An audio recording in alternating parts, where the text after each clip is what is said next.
Money farming tractor. Bairampur नाम के गांव में स्क्रू वाला नाम का एक धनवान रहता था। उसके कई एकड़ जमीन थे।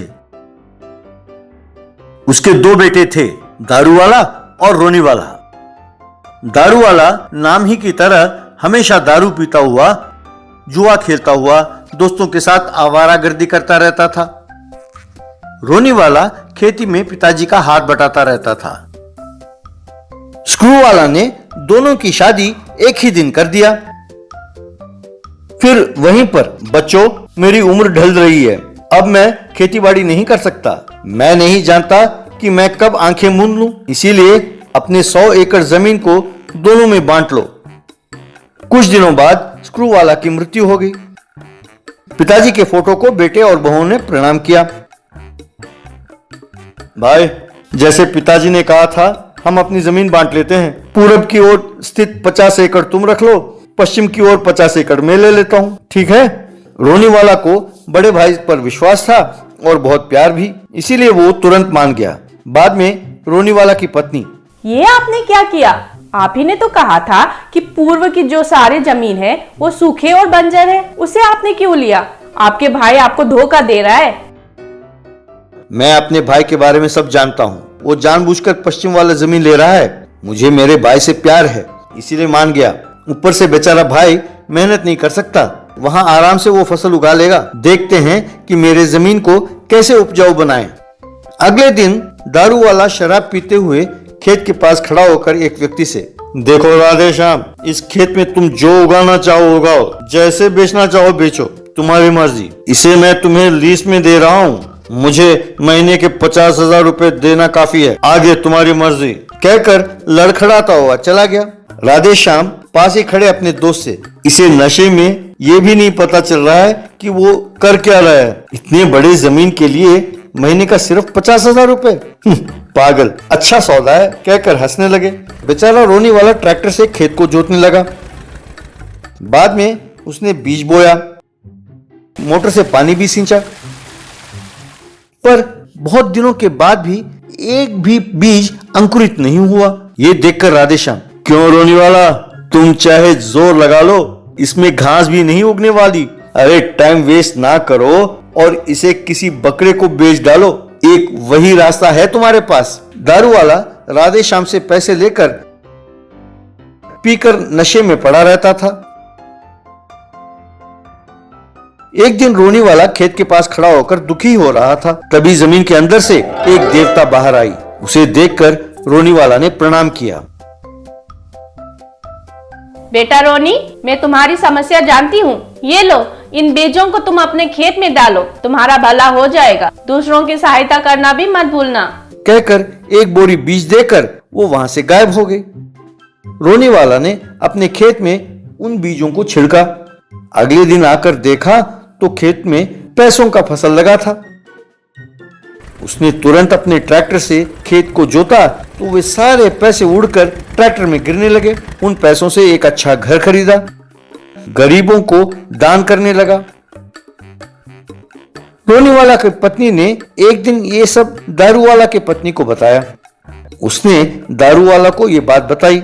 तब दारू वाला ने तुरंत जाकर राधेश्याम से मिला और जो हुआ सब बताया। ए राधेश्याम, मेरे भाई की खेत में पैसे उग रहे हैं, तुम मुझसे हाथ मिलाओगे तो हम भी पैसों की फसल उगा सकते हैं। मैं सोच रहा था कि अचानक आपके भाई के पास इतना सारा पैसे कहां से आया। अब बात समझ में आ गई। वैसे तुम्हारा प्लान क्या है? उस रात को दोनों रोनी वाला के घर में घुसे और बीज के बोरी को चुराया।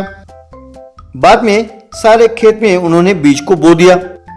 सवेरे आकर देखा तो पैसों की फसल उगी हुई थी। वाह, देखा, मैंने जैसा कहा वैसा ही हुआ।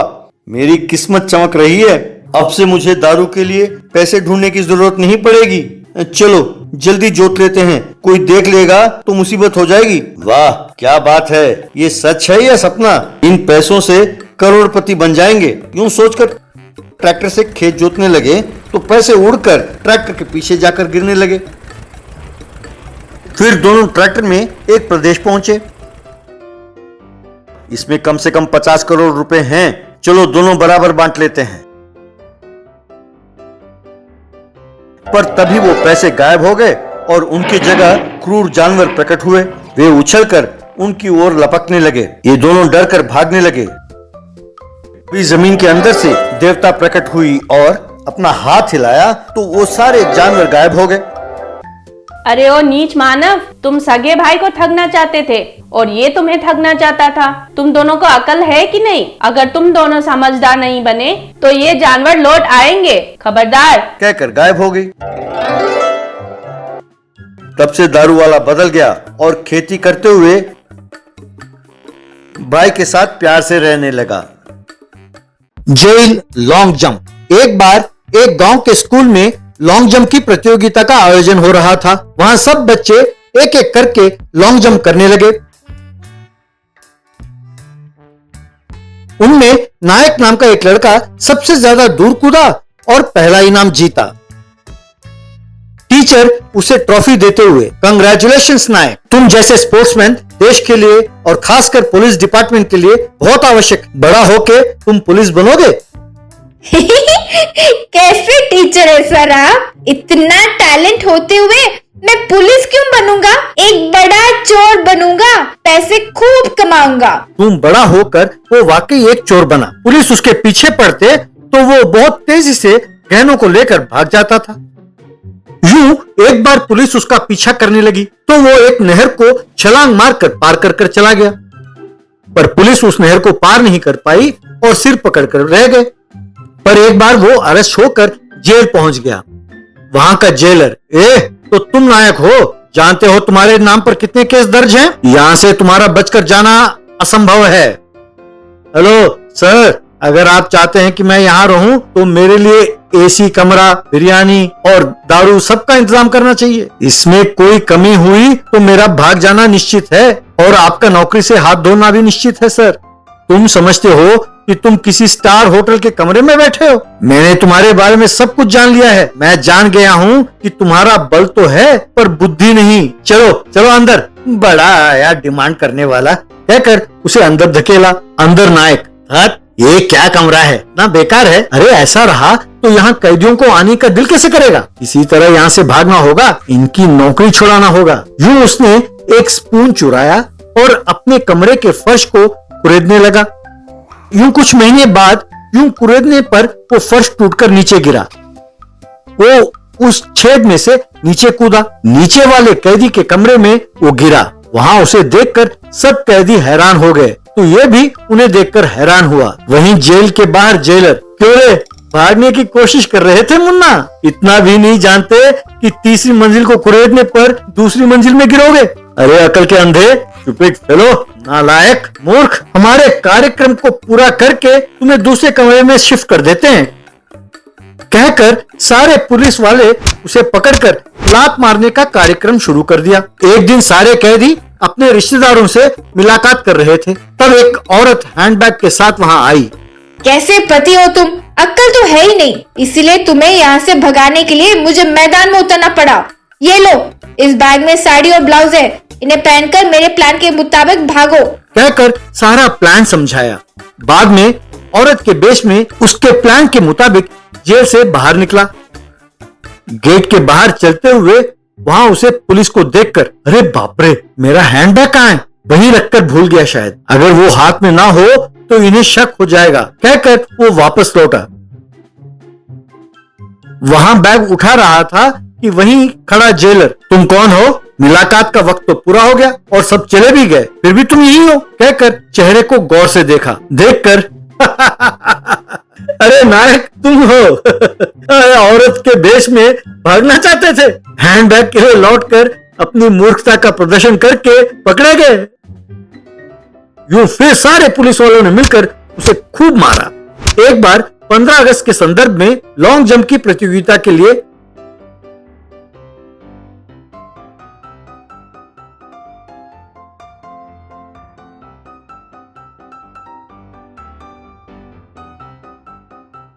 सारे कैदी खड़े थे, एक एक करके लॉन्ग जंप कर रहे थे।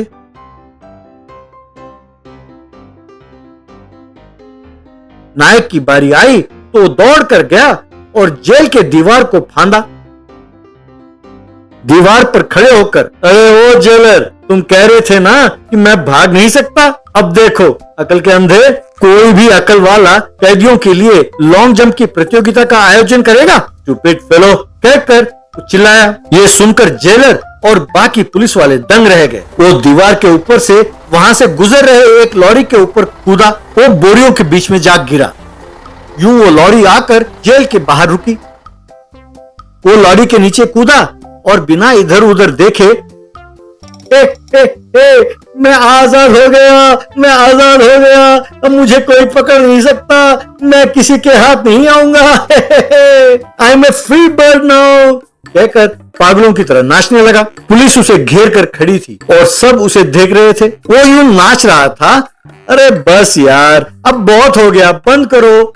अरे डांस बेबी डांस में भी कोई इतना बढ़िया डांस नहीं करता। उसने आंखें खोलकर देखा, अपने आप को पुलिस से घिरा पाया। वो हैरान हो गया। आई एम वेरी सॉरी भाई, हमें फिर से तुम्हारी खातिरदारी करनी पड़ेगी। Welcome back to hell. बेचारे, तुम जानते नहीं थे ना कि ये जेल को चावल सप्लाई करने वाली लॉरी है। अगली बार भागना हो तो जरा दिमाग का प्रयोग करो। कॉन्स्टेबल्स, देख क्या रहे हो, खातिर करो।